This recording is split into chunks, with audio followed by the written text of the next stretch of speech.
تعرفوا ان مفيش حاجه اسمها صوت حلو او وحش اصلا، وان اي حد يقدر يغني عادي جدا بس لو فهم الموضوع ماشي ازاي. في الكورس ده هنتعلم اصول الغنى عمليا ونظريا من الاول خالص. ايوه، يعني من اول ايه هو الصوت اصلا لحد ما نكون قادرين وفاهمين ونعرف ازاي نستغل صوتنا في اي اغنيه او اي ستايل مهما كان. بنقل لك خبره اكتر من 12 سنه في مجال الغنى عن طريق كورس واحد باكتر من 40 فيديو بتمارين عمليه علشان تساعدك بشكل فعلي، والكورس ده بيكون معاك مدى الحياه. لو انت او انتي نفسكم تغنوا بجد وصح وتبهروا كل اللي حواليكم بالموهبه المدفونه فيلا بينا. اما بقى لو انتوا اصلا بتغنوا ومعتمدين على الموهبه بس ومحتاجين تتطوروا فوعدكم ان الكورس ده هيفيدكم جدا. لو انتوا اباء او امهات وشايفين في اولادكم موهبه والموهبه دي محتاجه تتنمى وتكبر وتتطور عن طريق الغنى، اوعدكم الكورس ده هيكون مفيد جدا لان هو مصمم ان هو يشتغل مع كل الاعمار. اما بقى لو انتوا مدربين صوت او شغلكم بيتعلق باي شكل في مجال الصوت او الموسيقى فوعدكم هتستفادوا جدا.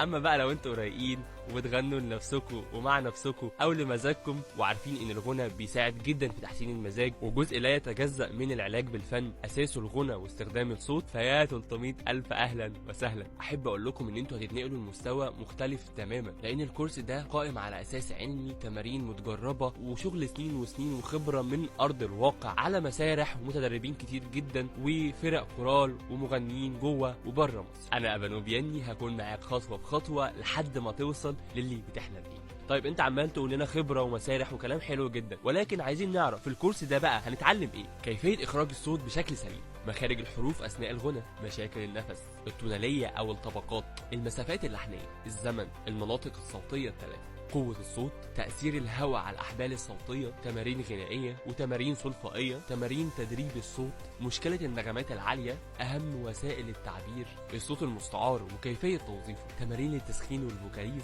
تمارين تدريب الأذن، وحلول لمشاكل الصوت المختلفة. يلا بسرعة نبدأ رحلتنا الفنية ونكتشف إزاي صوتنا يكون خارق.